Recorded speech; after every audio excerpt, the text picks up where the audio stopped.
Hello दोस्तों, मैं प्रीतम झा आप सभी का स्वागत करता हूं एम प्लानर के प्लेटफॉर्म पे। दोस्तों, आज हम लोग इस सेशन में डिस्कस करेंगे शिक्षण सूत्र यानी मैक्सिम्स, जो कि आपको इंग्लिश पेडागोजी, हिंदी पेडागोजी या फिर नॉर्मल जो सीडीपी होता है उसमें आपको बहुत हेल्प करने वाला है। तो चलिए समझते हैं शिक्षण सूत्र क्या होता है। दोस्तों, अगर आप फर्स्ट टाइम चैनल पर विजिट किए तो सब्सक्राइब करके बेल आइकन जरूर दबा लीजिए और इस सेशन को अधिक से अधिक शेयर कीजिएगा। तो चलिए शुरू करते हैं। तो देखिए, शिक्षण सूत्र क्या होता है इसको समझ लीजिए। देखिए, शिक्षण सूत्र में क्या होता है, जब शिक्षक किसी बच्चे को पढ़ाते हैं या फिर क्लासरूम में जब बच्चे को पढ़ाते हैं तो उसमें एक क्या होना चाहिए, एक तरीका होना चाहिए जिसके द्वारा कि बच्चों उन चीज़ों को आसानी से समझ सके। ठीक है, अगर आप क्लासरूम में जाते हैं और डायरेक्टली आप अपने तरीके से पढ़ाना शुरू कर देते हैं, ना तो आपको रूल रेगुलेशन पता है कि पढ़ाने का क्या तरीका होना चाहिए, तो फिर वो क्या होगा, टीचिंग लर्निंग प्रोसेस इफेक्टिव नहीं होगा और बच्चे कहीं ना कहीं उन चीज़ों को सीख नहीं पाएंगे। तो उसी के लिए शिक्षण सूत्र होता है, एक मैक्सिम्स होता है। तो उसी को हम लोग यहाँ पे डिस्कस करने वाले हैं। तो देखिए, शिक्षण सूत्र क्या होता है। तो शिक्षक अपने शिक्षण कार्य को प्रभावी तथा अधिगम की प्रक्रिया को सरल बनाने हेतु शिक्षण सूत्रों का प्रयोग करते हैं, जो इस प्रकार हैं। तो यहाँ पे कुछ शिक्षण सूत्र का डिस्कशन हम लोग करेंगे। तो जो इम्पोर्टेंट है, जिससे रिलेटेड क्वेश्चन एग्जाम में पूछा जाता है, उसी को हम लोग यहाँ पे पर्सनली डिस्कस करने वाले हैं। ठीक है, तो देखिए, सबसे पहला हमारा है मूर्त से अमूर्त की ओर। ये आप लोगों ने सुना भी होगा, जैसे इंग्लिश में कहते हैं कंक्रीट टू एब्स्ट्रैक्ट। ठीक, तो देखिए, मूर्त क्या होता है, जिसे आप देख सकते हैं, छू सकते हैं, और अमूर्त क्या होता है, जिसे देख छू आप नहीं सकते। ठीक है, यानी कि ये चीज़ समझ में आ गया, किसे देख सकते हैं और किसे देख नहीं सकते। यानी जो चीज़ आप इमेजिनेशन करते हैं तो वो तो आप देख नहीं सकते, वो आप छू नहीं सकते। और मूर्त क्या होगा, जिसे देख सकते हैं, छू सकते हैं। जैसे कोई भी ऑब्जेक्ट होता है क्लासरूम में, बेंच डेस्क हो गया, डस्टर हो गया, या फिर वाइट बोर्ड या ब्लैक बोर्ड हो गया, तो उसे देख छू सकता है बच्चा। या फिर जो भी मॉडल रखा रहता है क्लासरूम में, उसे देख सकता है, उसे छू सकता है, जिसका फिजिकल एग्जिस्टेंस होता है या दिखाई देता है। तो देखिए, जब बच्चे को आप पढ़ाते हैं तो पहले जिस चीज़ का फिजिकल एग्जिस्टेंस हो या फिर बच्चा जो चीज़ सामने देख रहा होता है, तो उसके बारे में वो आसानी से उस चीज़ के बारे में समझ लेता है। अगर मान लीजिए बच्चों को बताना हो सर्किल के बारे में, तो आप क्या करेंगे, एक चूड़ी लेंगे और चूड़ी को दिखाएंगे और बताएंगे सर्किल इसी तरह से होता है। तो वहाँ क्या होगा कि बच्चे उन चीज़ों को देख पा रहे हैं। उसके बाद क्या होगा, उसके बाद जब उसको बनाने के लिए कहेंगे, इमेजिन करने के लिए बोलेंगे, तो बच्चा उस चीज़ को आसानी से बता सकता है कि सर्किल जो है इस तरह से गोल जैसा होता है। उसी तरह से अगर हम लोग स्फेयर गोला के बारे में बताएंगे, तो गोला भी समझ पाएगा कि वो 3 डायमेंशनल फिगर का होता है। तो पहले उसे देख पाएगा, उसके बाद ही उसका इमेजिनेशन कर पाएगा या फिर उसे समझ सकेगा। ठीक है, तो इसको क्या कहते हैं, कंक्रीट। जो ठोस चीज़ें होती हैं जिसे आप देख सकते हैं, वो कंक्रीट कहलाता है। एब्स्ट्रैक्ट चीज़ें होती हैं जिसका विस्तार किया जा सकता है, यानी कि जिसका फिजिकल एग्जिस्टेंस वहाँ पे नहीं हो सकता होता है। तो ये होता है हमारा मूर्त से अमूर्त की ओर या कंक्रीट टू एब्स्ट्रैक्ट की ओर। तो अंदर वही चीज़ लिखा हुआ है इसमें, बालकों को प्रारंभ में ऐसी बातों को बताना चाहिए जिसे वह देख सके, छू सके, तथा बाद में उस विषय वस्तु की कल्पना या फिर उसके उदाहरण से उस विषय वस्तु के बारे में समझ सके। अर्थात बालकों को सबसे पहले मूर्त वस्तुओं के बारे में बताना चाहिए, उसके बाद अमूर्त विषय वस्तु या फिर उसके उदाहरण देने चाहिए। आई होप कि यहाँ तक आपको समझ में आ गया होगा। चलिए, अब हम लोग डिस्कस करते हैं ज्ञात से अज्ञात की ओर। देखिए, ये भी आपने सुना होगा, ज्ञात से अज्ञात की ओर। इंग्लिश में कहते हैं इसे नॉन टू अननोन। ठीक, देखिए, स्पेंसर इसके बारे में क्या कहते हैं कि मस्तिष्क को जानी हुई बातें पसंद आती हैं। यहाँ पे नॉन यानी ज्ञात से मतलब है बच्चों का पूर्व ज्ञान से, यानी बच्चा जो पहले से जान रहा होता है।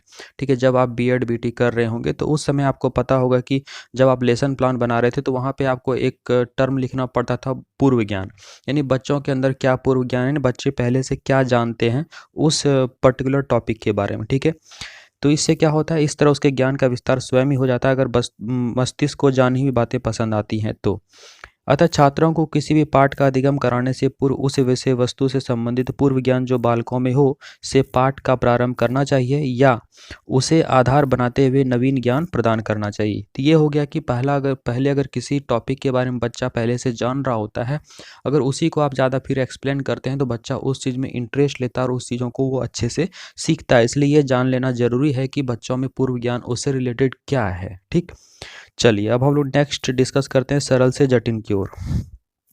तो देखिए यहाँ पे इसी लाइन से स्पष्ट है सरल से जटिल, यानी कि जो चीज़ें पहले सरल हैं वो बताएं बच्चों को, उसके बाद जो कॉम्प्लेक्स है जटिल है उसको बताएं। इंग्लिश में भी इसको समझ लीजिए क्या होता है, इसको सिंपल टू कॉम्प्लेक्स।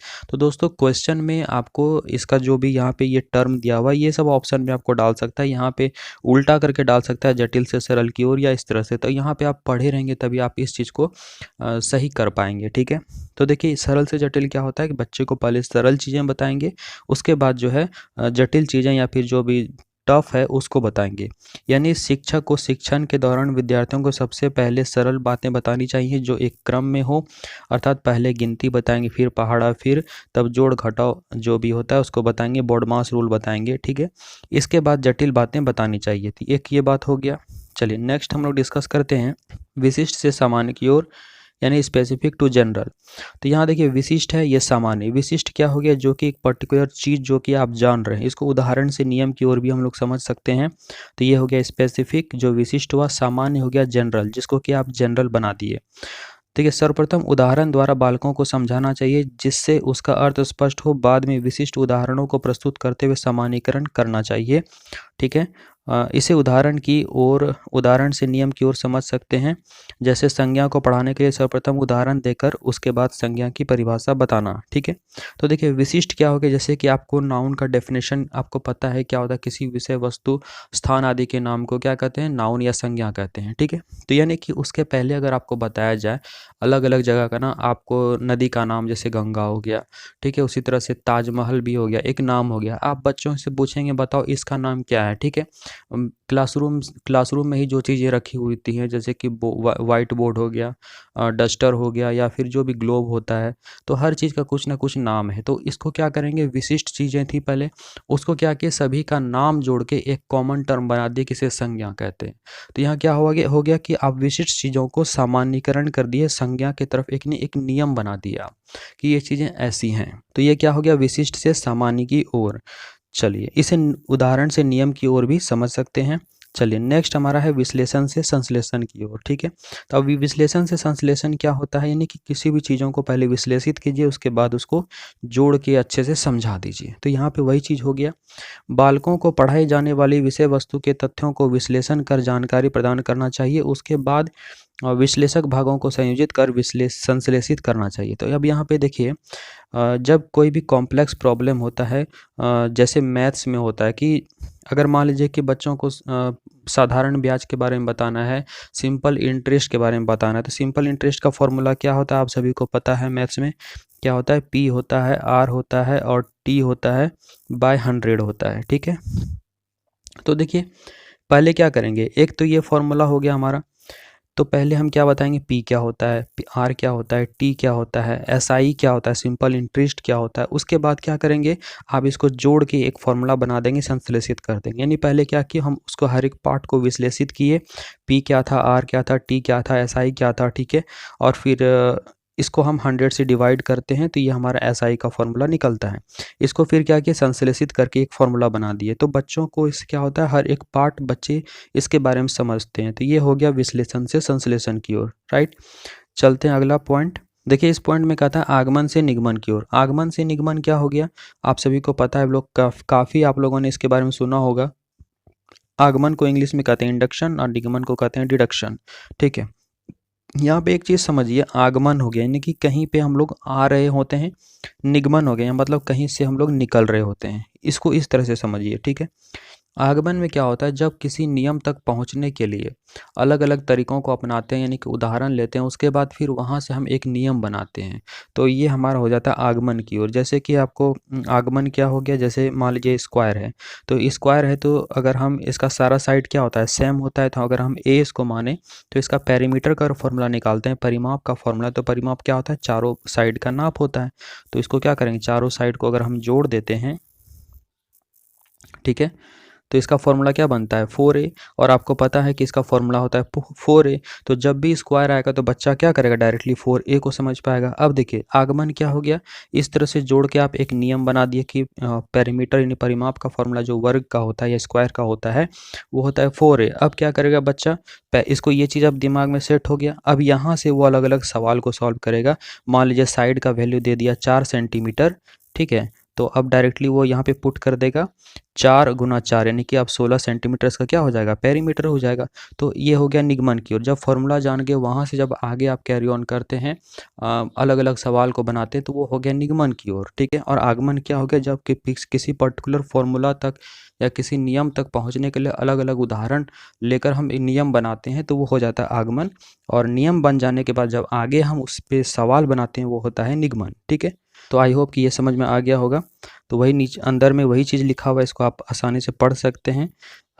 मतलब हो गया आगमन उदाहरण से नियम की ओर होता है, अर्थात किसी निष्कर्ष या नियम तक पहुंचने के लिए सर्वप्रथम उदाहरण दिए जाते हैं, उसके बाद किसी निष्कर्ष या नियम तक पहुंचते हैं। वही निगमन नियम से उदाहरण की ओर चलता है, अर्थात सर्वप्रथम नियम को बता दिया जाता है, उसके बाद उसके उदाहरण प्रस्तुत किए जाते हैं। यह नियम व्याकरण शिक्षण में उपयोगी होता है। तो यहाँ पे एक चीज़ नोट करने वाला बात है कि निगमन जो होता है, पर्टिकुलरली यहाँ निगमन, ये किस में उपयोगी होता है, तो व्याकरण शिक्षण में। तो क्वेश्चन आ सकता है कि व्याकरण शिक्षण में कौन सा नियम जो है फॉलो करता है, कौन सा मेथड, तो निगमन, राइट। चलिए नेक्स्ट देखते हैं हम लोग पूर्ण से अंश की ओर। देखिए इसमें क्या होता है, पूर्ण से अंश की ओर, इसको इंग्लिश में कहा जाता है होल टू पार्ट। इसको ध्यान में जरूर रखिएगा, क्योंकि कभी कभी आपको कन्फ्यूजन हो सकता है कि अंश से पूर्ण होता है या फिर पूर्ण से अंश की ओर होता है। एग्जाम में ज़्यादा कन्फ्यूजन क्रिएट होता है, इसलिए इस चीज़ को ध्यान से आप लोग समझ लीजिए। देखिए पूर्ण से अंश में क्या होता है, यानी कि पूर्ण यानी कि पहले आप किसी भी पार्ट को कम्प्लीटली आप एक शॉर्ट समरी में इसको पढ़ लीजिए, उसके बाद उसके हर एक पार्ट को हम लोग वहाँ पे पढ़ेंगे या बच्चे को बताएंगे, ठीक है। जैसे कि आप पैसेज सॉल्व करते हैं एग्जाम में, तो क्या करते हैं, पहले सभी को टोटल पढ़ लेते हैं, उसके बाद उसके क्वेश्चंस को सॉल्व करते हैं। तो जितना भी क्वेश्चंस होता है, क्वेश्चन 1 हो गया, क्वेश्चन 2 हो गया, क्वेश्चन 3 हो गया, तो इस तरह से क्या करते हैं, फिर वापस से आप जाते हैं और हर एक पार्ट को आप समझते हैं। इसका मतलब क्या हो गया कि पूर्ण हो गया, उसके बाद फिर अंश की ओर आप जाते हैं। तो वही तरीका यहाँ पे अपनाना चाहिए कि बच्चे को कोई भी कहानी या कोई भी टॉपिक पढ़ाना है, तो उसका एक समरी आप सार या फिर समरी प्रस्तुत कीजिए, उसके बाद हर एक पार्ट को आप अच्छे से समझाइए, ठीक है। वही लिखा है, इसके अंतर्गत सर्वप्रथम अधिगम कराए जाने वाले पाठ का सार या सारांश प्रस्तुत किया जाना चाहिए, उसके बाद विभिन्न भागों का विस्तार पूर्वक जानकारी प्रदान करना चाहिए। जैसे पहले मानव शरीर का ज्ञान कराया जाए, फिर उसके अंगों का ज्ञान कराया जाए, राइट। चलिए आई होप कि आपको समझ में आ गया होगा। चलते हैं नेक्स्ट टॉपिक, नेक्स्ट पॉइंट, अनुभव से तर्क की ओर, यानी कि एम्पिरिकल टू रेशनल। तो आप लोग यहाँ ये वाला भी याद रखिए, क्योंकि इंग्लिश में आपको ये सब काम आएगा। उस समय ये चीज़ समझ में आएगा कि हम लोग क्या पढ़े थे या क्या समझे थे। तो अनुभव से तर्क की ओर, यानी एम्पिरिकल टू रेशनल। तो देखिए जब हम आप किसी बच्चे को किसी चीज़ का अनुभव होता है, उसके बाद उस पर वो लॉजिक लगा सकता है, तर्क वितर्क कर सकता है। जैसे कि आप अगर फील्ड क्षेत्र भ्रमण या फिर फील्ड जो टूर होता है, उस पर अगर बच्चों को ले जाते हैं, मान लीजिए ताजमहल को दिखाते हैं, तो वहाँ पे जो ताजमहल देखा उससे रिलेटेड उसको कुछ ना कुछ अनुभव हुआ, उसके बाद वो क्या कर सकता है, उस पर तर्क वितर्क कर सकता है, ठीक है। ताजमहल जो भी चीज़ देखा वो बताया कि नहीं, यहाँ पे ये चीज़ ऐसा था, यहाँ पे ऐसा था, वैसा था, जो भी है। यानी कि बच्चों को अगर किसी चीज़ का अनुभव होता है, तो ही उस पर वो तर्क वितर्क कर सकता है। तो वही लिखा है यहाँ पे कि बालक अपने अनुभव और निरीक्षण द्वारा प्राप्त ज्ञान को तर्कपूर्ण बनाना चाहता है। इसी कारण बालक के सवाल क्यों और कैसे के इर्द गिर्द होते हैं, हमें बालक को तर्कपूर्ण बनाने का प्रयास करना चाहिए, ठीक है। तो यही हो गया कि बच्चा को अगर किसी चीज़ का अनुभव होता है, तो उस पर वो तर्क वितर्क कर सकता है। अगर मान लीजिए बच्चा किसी टॉपिक को जानता है, ठीक है, और वो जोड़ घटाव अच्छे से जानता है या बोडमास रूल को अच्छे से जान गया, तो ही बच्चा वो क्या करेगा, जब उस चीज़ को जान रहा है, समझ रहा है, उस पर प्रॉब्लम्स को वो सॉल्व किया है, तो उस पर क्या करेगा, वो तर्क वितर्क कर सकता है। तो यही चीज़ हो गया। चलते हैं नेक्स्ट टॉपिक, नेक्स्ट पॉइंट हमारा है वास्तविक से प्रतिनिधि की ओर, एक्चुअल टू रिप्रेजेंटेटिव। तो देखिए यहाँ पे भी यही कंक्रीट चीज़ें होती, उसी को वास्तविक चीज़ें कहते हैं, जो ठोस है, जिसको कि आप देख पा रहे होते हैं, जो मूर्त होता है, ठीक है। तो एक्चुअल चीज़ों को वो देखता है, उसके बाद उसी का मॉडल यानी रिप्रेजेंटेटिव प्रस्तुत करता है। मॉडल क्या हो गया, जैसे कि मान लीजिए ताजमहल हो गया, ओरिजिनल में आप जो ताजमहल देखे, उसके बाद उसी का जो छोटा मॉडल रूप में आप क्लासरूम में रखे, वो क्या हो गया, उसका प्रतिनिधि हो गया। जैसे कि पृथ्वी का प्रतिनिधि क्या हो गया, उसका जो ग्लोब होता है, ठीक है, तो ये क्या हो गया, रिप्रेजेंटेटिव हो गया। तो इसी तरह से हम लोग चीज़ों को समझते हैं, यानी पहले रियल ऑब्जेक्ट को दिखाएंगे, फिर उसका जो है इमेज को हम लोग दिखा सकते हैं। तो देखिए यहाँ पे क्या है, इसको पढ़ते हैं। शिक्षण के दौरान जहाँ तक संभव हो बच्चों को वास्तविक चीज़ें प्रस्तुत करनी चाहिए, जो बच्चों के दिमाग में लंबे समय तक बना रहे, ठीक है। जब वो ओरिजिनल किसी वस्तु को, ऑब्जेक्ट को देखता है, तो उसके दिमाग में लंबे समय तक बना रहता है, ठीक है। और ये किस में ज़्यादा उपयोगी है, तो प्राथमिक बच्चों के लिए यह अधिक उपयोगी होता है, क्योंकि बच्चे जब किसी रियल ऑब्जेक्ट को देखते हैं तो वहाँ पे उसका अंडरस्टैंडिंग ज़्यादा डेवलप होता है। वही प्रतिनिधि जो उसका मॉडल वगैरह होता है का अर्थ उन वास्तविक चीज़ों का प्रतिरूप या मॉडल आदि होता है जो उच्च वर्ग के छात्रों के लिए होता है। यानी मॉडल क्या हो गया, बच्चे में अंडरस्टैंडिंग कैपेबिलिटी जब बढ़ जाती है तो हायर क्लासेस के लिए उसका जो रिप्रेजेंटेटिव होता है वो उसे देख के आसानी से समझ पाता है। ठीक है, अगर बच्चों को ट्रेंड के बारे में बताना हो तो बच्चे को पहले ट्रेंड दिखाएंगे जो रिप्रेजेंटेटिव, मतलब पहले ओरिजिनल ट्रेंड दिखाएंगे, उसके बाद फिर हायर क्लासेस में उसका रिप्रेजेंटेटिव या फिर उसका फिगर वगैरह दिखा सकते हैं। तो एक ये बात हो गया। आगे है, क्योंकि वह पहले वस्तुओं को प्राथमिक कक्षाओं में वास्तविक रूप से देख चुका रहता है, इस तरह उसकी समझ अधिक विकसित होती है। यानी कि पहले वास्तविक चीज़ों के रूप में वो देख चुका होता है 1 to 5 में, उसका जब हायर क्लासेस में जाता है तो फिर उसका रिप्रेजेंटेटिव भी अगर रहता है तो वो बच्चे आसानी से उस चीज़ों के बारे में समझ लेते हैं। तो एक ये बात हो गया। चलते हैं, लास्ट है ये, मनोविज्ञान से तर्क की ओर, साइकोलॉजिकल टू लॉजिकल। देखिए इसमें क्या होता है, पहले बच्चों के मनोविज्ञान, बच्चों के साइकोलॉजी को समझना पड़ता है कि बच्चा किस तरह से एक्टिव है पढ़ने के लिए, बच्चा, उस बच्चे की रुचि क्या है, उसकी योग्यता क्या है, उसकी क्षमता क्या है, या फिर उसका कठिनाई स्तर क्या है। यानी शिक्षक को यह जानना जरूरी है कि बच्चे किस लेवल तक समझ सकते हैं। ऐसा नहीं कि उसका जो एज है उसके अकॉर्डिंग हम ज़्यादा हाई लेवल का जाके पढ़ा देंगे, है ना। अब 1 to 5 में जाके मेंसुरेशन पढ़ाएंगे तो समझ में तो आएगा नहीं जल्दी उसे। ठीक है, तो ये भी एक तरीका होता है, पहले उसके साइकोलॉजी को समझना पड़ता है, उसकी रुचि को, उसकी योग्यता, क्षमता या कठिनाई स्तर को समझना पड़ता है, उसको ध्यान में रखना पड़ता है। उसके बाद ही किसी विषय वस्तु की गहराई तक जाना चाहिए। तो ये हो गया कि बच्चों के साइकोलॉजी को आप समझिए, उसके बाद उस पर तर्क वितर्क की ओर जाइए या फिर उसमें डेप्थ में जाइए और अंदर गहराई में जाइए। तो दोस्तों ये था 10 पॉइंट, इससे रिलेटेड क्वेश्चन आता ही आता है, इसको एक बार दोबारा देख सकते हैं। इसे शेयर कीजिए सेशन को अगर पसंद आया। दोस्तों अगर आप जेटेट का नोट्स प्राप्त करना चाहते हैं तो नीचे दिए गए नंबर से आप जेटेट का नोट्स प्राप्त कर सकते हैं। और जेटेट का कोर्स अगर चाहते हैं जिसमें वीडियो क्लासेस चलेंगी तो उसका प्राइस आपको 700 रुपीज़ पड़ेगा। तो आप नीचे दिए गए व्हाट्सअप नंबर पे व्हाट्सअप कीजिए, आपको सारा डिटेल्स यहीं पर बता दिया जाएगा। धन्यवाद।